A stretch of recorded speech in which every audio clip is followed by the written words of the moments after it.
Vamos com a paz do Senhor. Irmãos, estou muito feliz aqui. Quero agradecer a Deus, em primeiro lugar, por essa oportunidade. Ao pastor Davi, presbítero Cleiton, por terem essa coragem de me chamar para ministrar em um dia de campanha.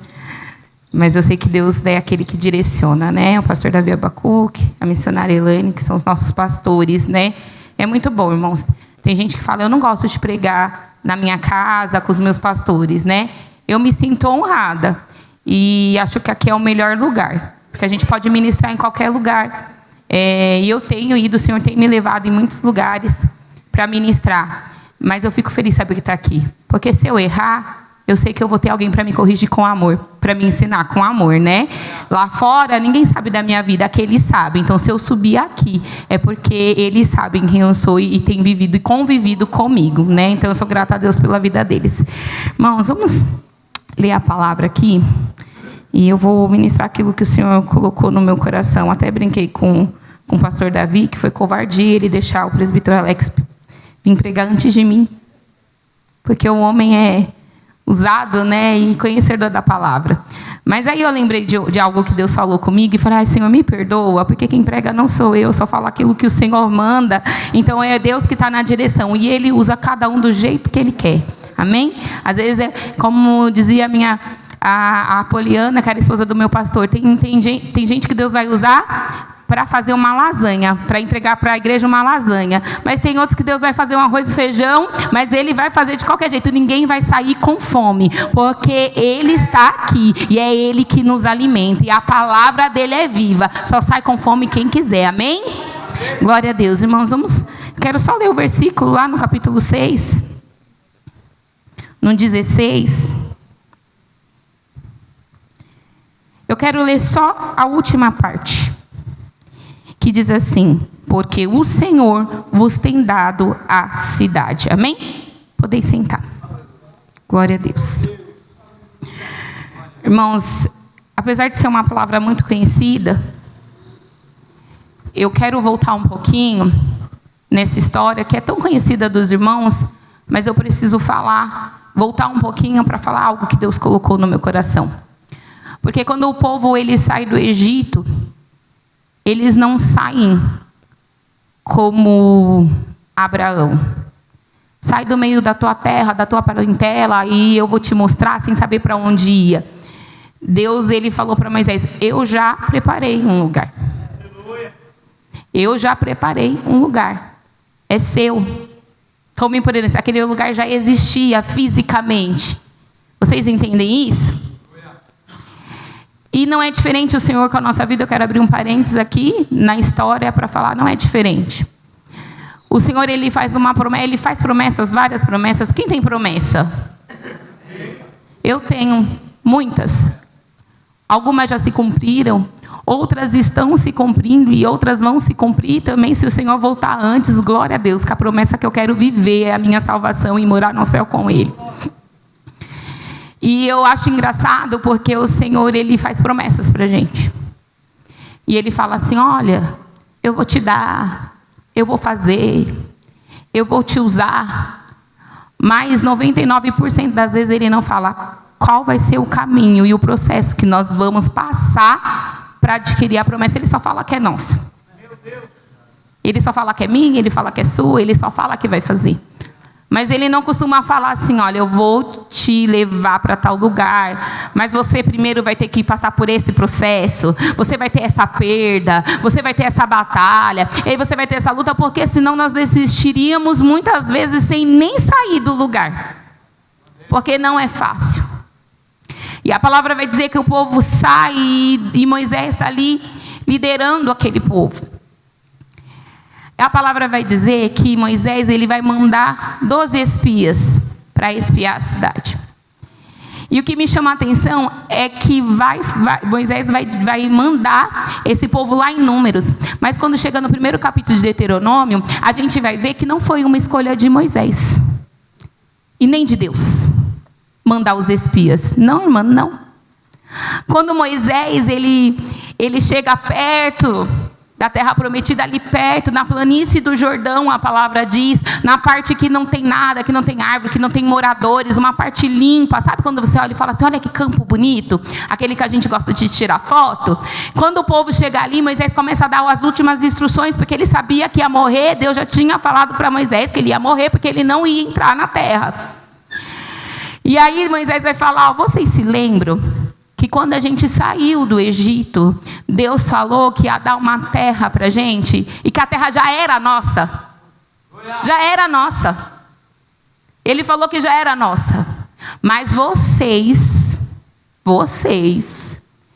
vieram até a mim, Deuteronômio capítulo 1, verso 22, e pediram para que eu enviasse na nossa frente homens para ver a terra e para saber como nós iríamos, de que jeito nós faríamos, por qual caminho nós seguiríamos, como nós iríamos subir a ele. O que você quer dizer com isso? Eu vou abrir um parênteses, eu quero te dizer que o nosso problema é que a gente quer saber a trajetória para conquistar a promessa, e Deus está falando, eu que estou te levando, eu já dei. Para que você quer saber como eu vou fazer? O importante é que eu vou fazer. Para que você quer saber qual caminho você vai? O importante é que você ouça a minha voz e siga o caminho que eu te mandei. Você quer anteceder aquilo que eu tenho para você, mas eu já falei que a promessa é sua e está garantida. Não se preocupa com o caminho, se preocupe em conquistar o que eu já te dei, em adquirir, não conquistar, porque era só adquirir. E me chama a atenção, porque Moisés lembra o povo, não fui eu que quis mandar os espias. Porque Deus, ele sabia que lá tinha gigante, não sabia? Ele sabia que lá o povo era guerreiro, não sabia? Então, muitas vezes, se Deus te mostrar como vai fazer e o que tem lá do outro lado, você não vai querer, você vai ter medo. E aí eu vou deixar aqui a primeira coisa que Deus colocou no meu coração, para você conseguir a herança. A primeira muralha que tem que cair é a do medo. Meu Deus! Para você, eu vou falar de novo, para você mandar e tomar posse daquilo que Deus te deu, a primeira muralha que tem que cair é a do medo. Eles temeram, porque eles não sabiam o caminho. Eles temeram, porque eles não entendiam que tinha uma promessa que Deus tinha dado. E eles vão para Moisés, como várias vezes eles já tinham ido. E Moisés, a Bíblia não está falando, mas acredito eu que foi consultar o Senhor, porque Moisés era um homem de Deus. E ele não tomava decisões sem antes consultar. E ele falou, olha, Senhor, o povo veio até a mim, e eles querem que eu envie uma comitiva antes de nós, porque eles querem que a terra seja vista, eles querem saber como nós vamos chegar, como nós vamos conseguir, qual é o melhor caminho, a melhor estratégia. E o Senhor fala, Moisés, manda, porque lá a gente vai ver em Números, Deus falando, a palavra vai nos dizer que Deus fala, Moisés, manda 12 homens, o maior de cada tribo, homens de guerra para espiar. E a palavra vai dizer que eles vão lá. E eles começam a olhar. E quando eles voltam, os irmãos conhecem a história. 10 deles vão falar assim, olha, é verdade, a terra é boa, mana leite e mel, trazem frutas, mas tem gigantes. Mas na terra tem gigantes. Eles são homens valentes, são mais numerosos que nós. E aí Caleb e Josué vai falar assim, mas o Senhor disse que a terra é nossa. Deus não falou que seria fácil, mas a terra é nossa. Irmãos, a palavra vai dizer depois que quando Josué manda os outros 2 espias para olhar, que Rabi vai dizer o quê? E nós estamos desmaiados de medo, porque nós temos visto o que o Senhor tem feito, que o Senhor abriu o mar vermelho, que Ele destruiu os reis, que Ele destruiu cidades. Aqui está todo mundo com medo de vocês. Ei, quando o Senhor te der, Ele já te deu. Não tema não, coloca por terra essa muralha do medo. Amai da subiandarabassai, porque o Senhor é aquele que prometeu e Ele vai fazer, não importa o caminho que Ele vai usar, Ele é contigo. Aleluia. Glória a Deus. E a palavra diz que quando o povo ele vê aquele relatório, eles falam: Moisés, vamos voltar para o Egito. Vamos voltar para lá. E aí eles vão falar de novo: tiraste o Senhor nós do Egito para morrer aqui na mão desse povo? Irmãos, às vezes na nossa vida não existe muralhas, é só umas paredinhas, já percebeu? Mas a nossa fé está tão pequena, a gente tem buscado tão pouco a face de Deus, a gente tem lido tão pouco a palavra de Deus, que aquela parede se transforma em muralhas tão grandes que a gente não consegue enxergar que tem porta. Porque eu fico pensando: Senhor, será que não tinha porta para entrar na cidade? Porque o povo não entrava pelo muro, não subia, não escalava muro para entrar, tinha porta. Não era mais fácil abrir a porta? Por que tinha que derrubar a muralha? Para o povo parar de ser orgulhoso e entender que Deus é quem faz e não é ele, que não é a força do braço dele, mas era a força do Senhor que era com eles. Eu fico imaginando que no meio do povo de Israel havia vários homens com vários talentos. Porque ninguém falou assim: para que destruir as muralhas? Vamos fazer uma rampa e passar pelo muro. Vamos derrubar essa porta. Mas o Senhor, Ele permitiu que aquele processo acontecesse para o povo entender que quem para de murmurar e adora alcança a vitória. Para o povo entender que às vezes é necessário só olhar para frente e parar de olhar para trás. Para o povo entender que calado se ganha guerras e quem fala é o general, quem dá a ordem é ele, que calado se ganha guerras. Muitas vezes na nossa vida é assim que acontece. Eu não sei qual é a muralha que você quis destruir hoje. Eu não sei quantas muralhas você precisou destruir na sua caminhada para chegar aqui. Eu quero abrir um parênteses. Eu tenho algo da minha vida para contar, uma experiência minha, irmão, e fala sobre orgulho. Eu falei: Senhor, eu não vou contar. Mas muitas vezes o Senhor fala: onde você for, você conta. Eu ainda não contei aqui.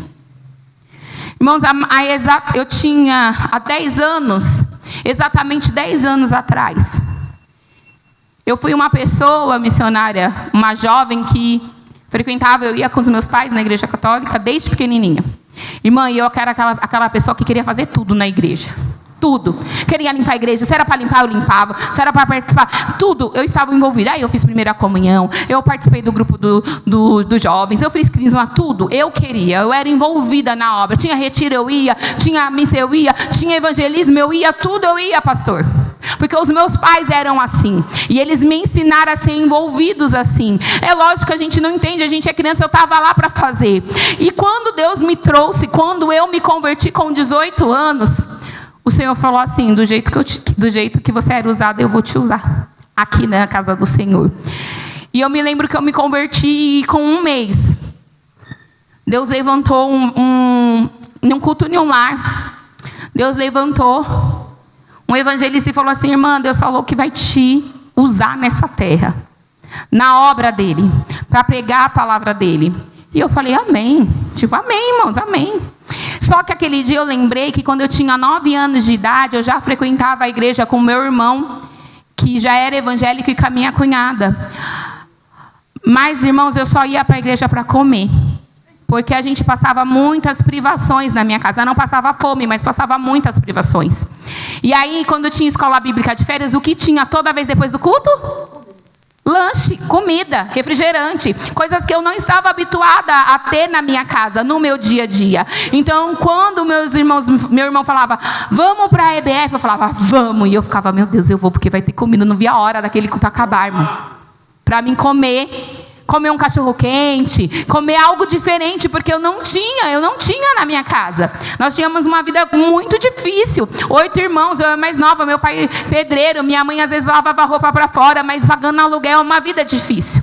Mas eu lembro que eu tinha 9 anos e Deus usou a vida de uma irmã e falou assim: olha, Deus vai te levantar, você vai pregar, você vai fazer isso. E eu lembrei dessa promessa, mas, irmãos, não coloquei no meu coração. Não coloquei.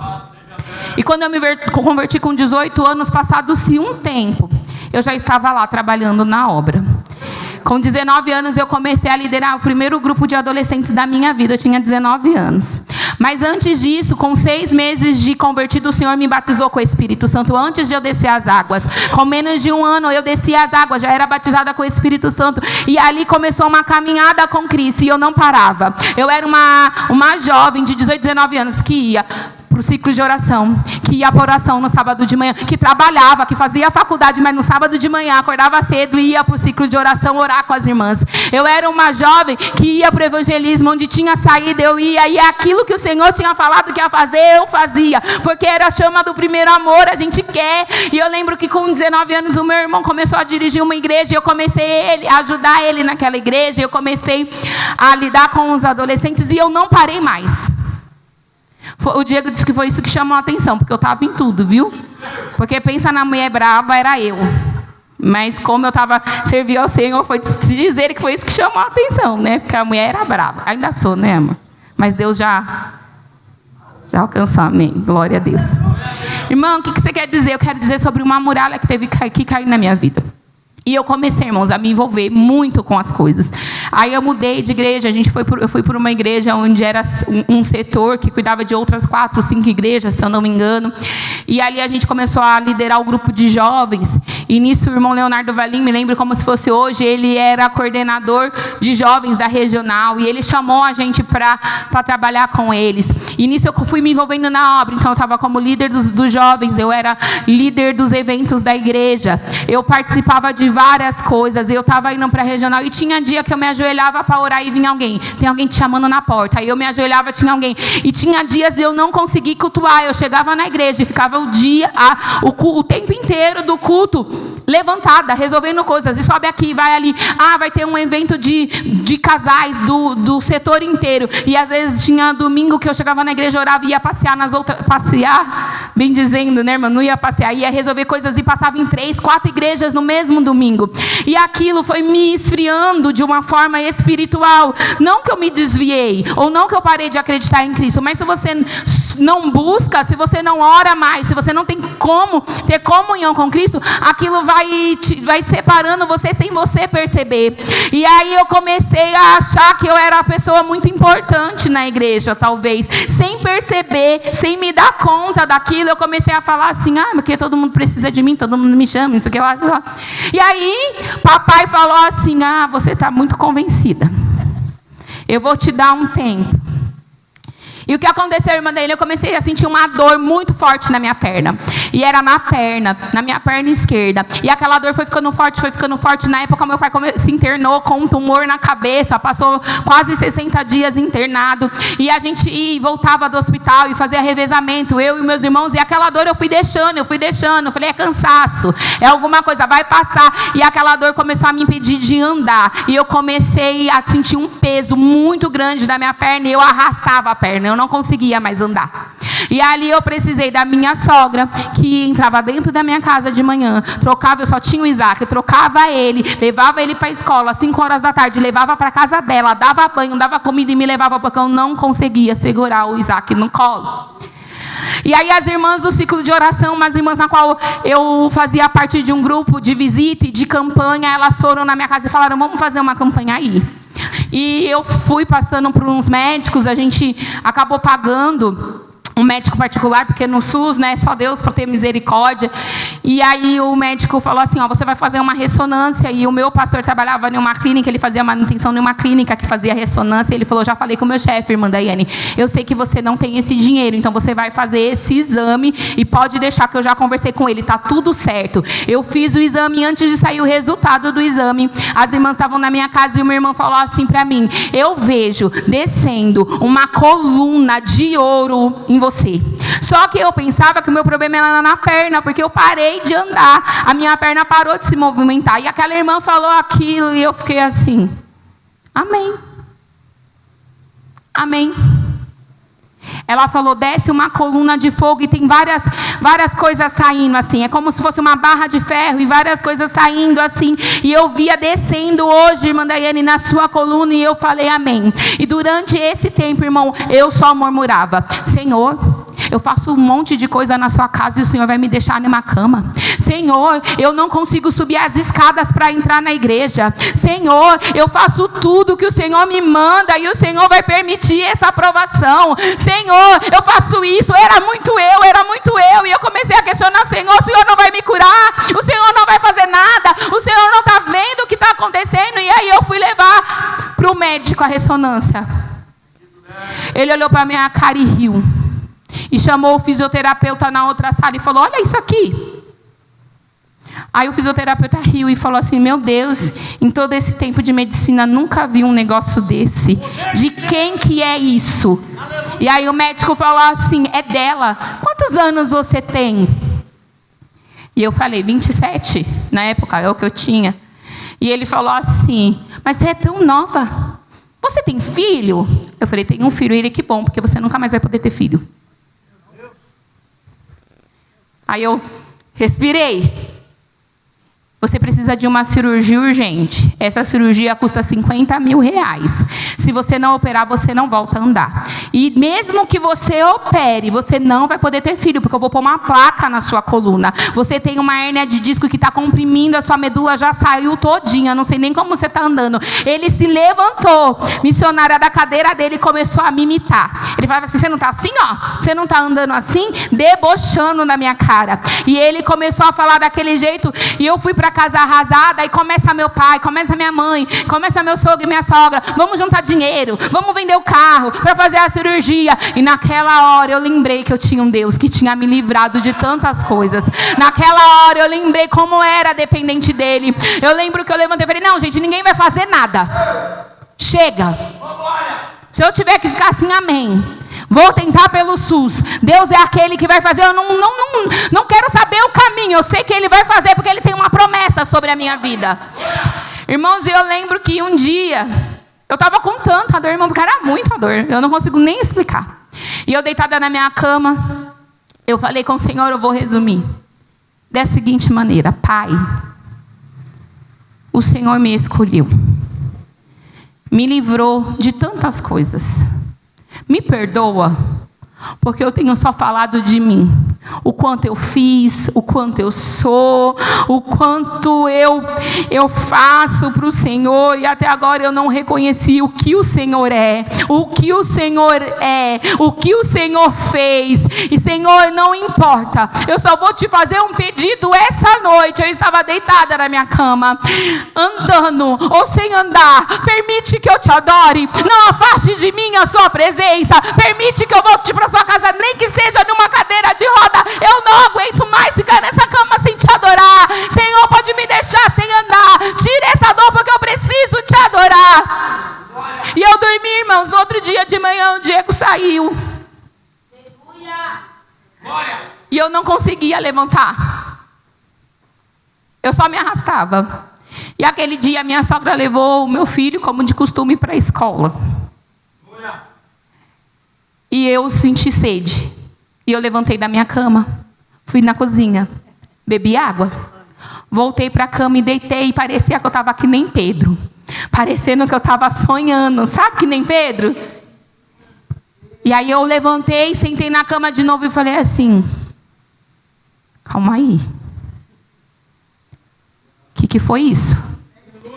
Aí eu levantei da cama de novo. Eu fui até a cozinha. Dobrei meus joelhos no chão. Porque eu não sentia mais dor. Porque eu estava andando. Porque o Senhor, aquele dia, Ele falou comigo. Aquela noite Ele me visitou. Aquela noite Ele falou assim: ó, porque hoje você derrubou a muralha do orgulho.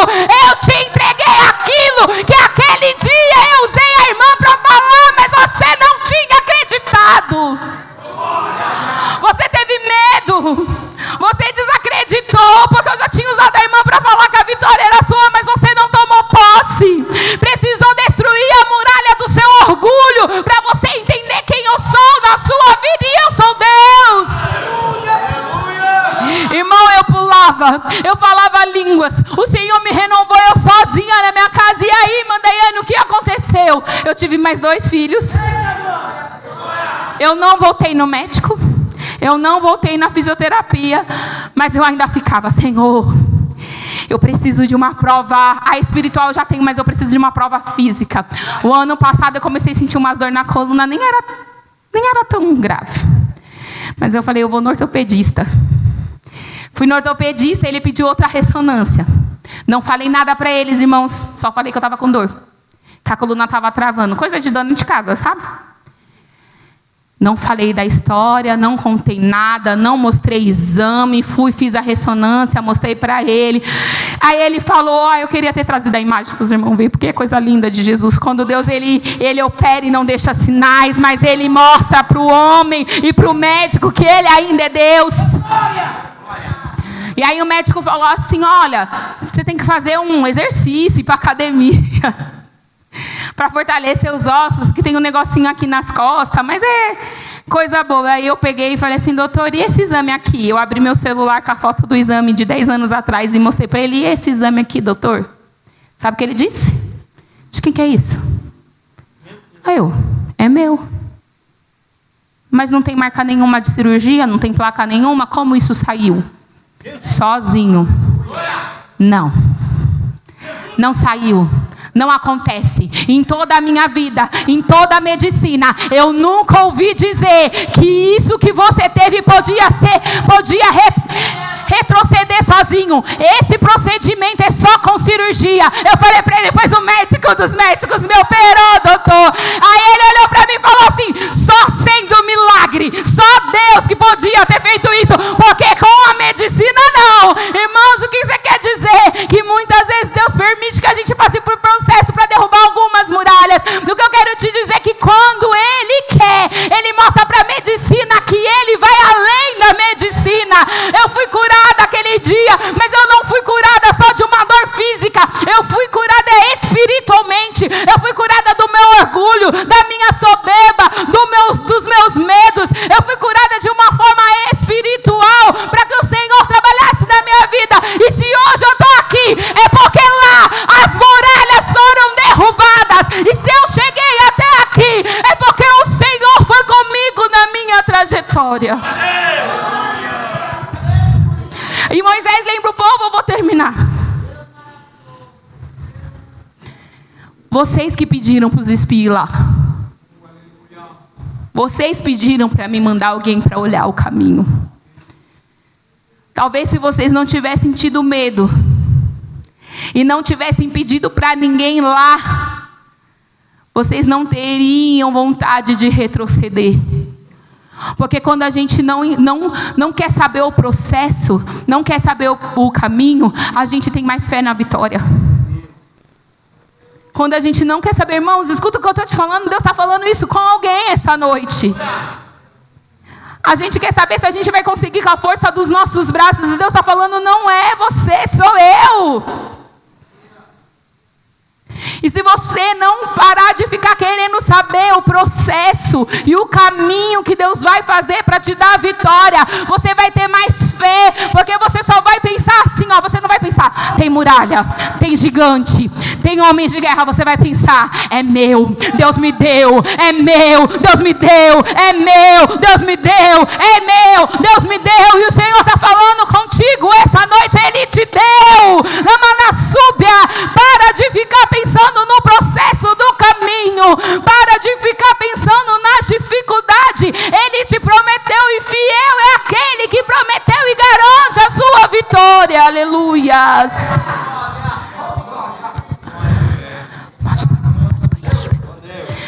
Irmão, com a permissão do pastor, se coloque de pé.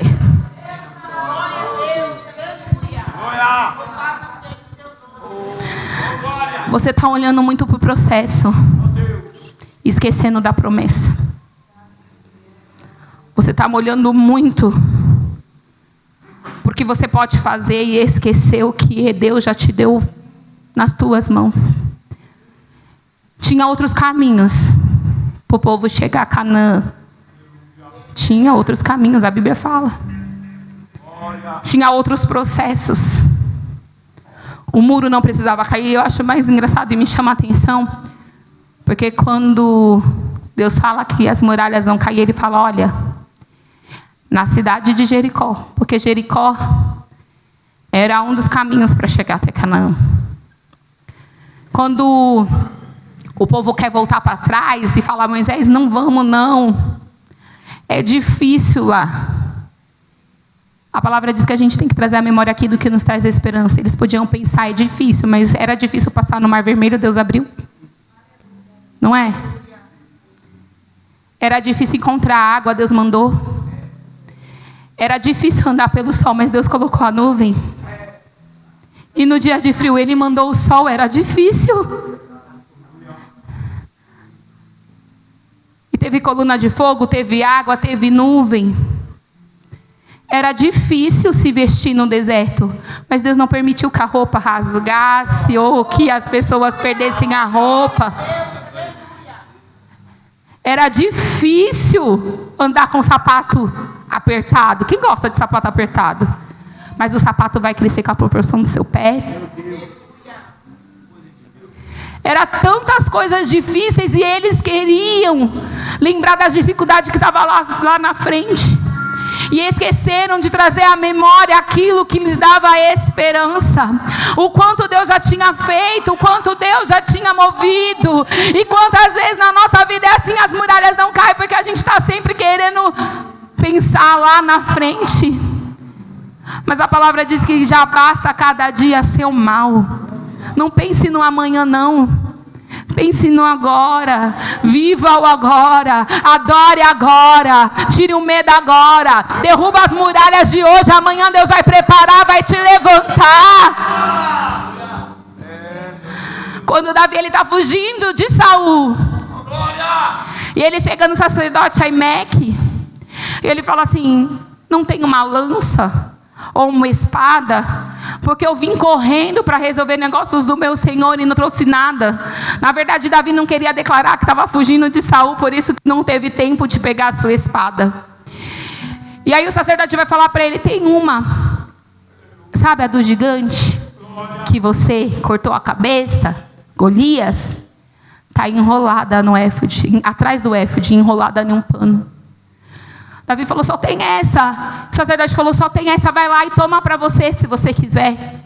O sacerdote não foi lá, não pegou a espada, não desenrolou e não deu na mão de Davi. Falou assim, ó, tá lá, vai você lá, pega você a espada, desenrola você o pano, porque Deus te deu. E aquela espada que você usou para matar o primeiro gigante, você pode usar para matar todos os que vierem na sua frente. Ei, eu não sei qual é a ferramenta que Deus tem te dado para derrubar as muralhas que você passou, mas Deus está falando, ei, eu te dou de volta hoje. É confiança, eu te dou confiança, é fé, eu tenho fé para te dar, porque a fé vem nele. É a esperança que você precisa. Hoje eu renovo votos. Hoje eu renovo.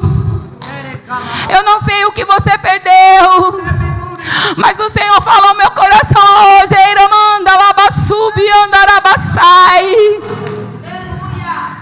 Não sumiu não, a espada está ali.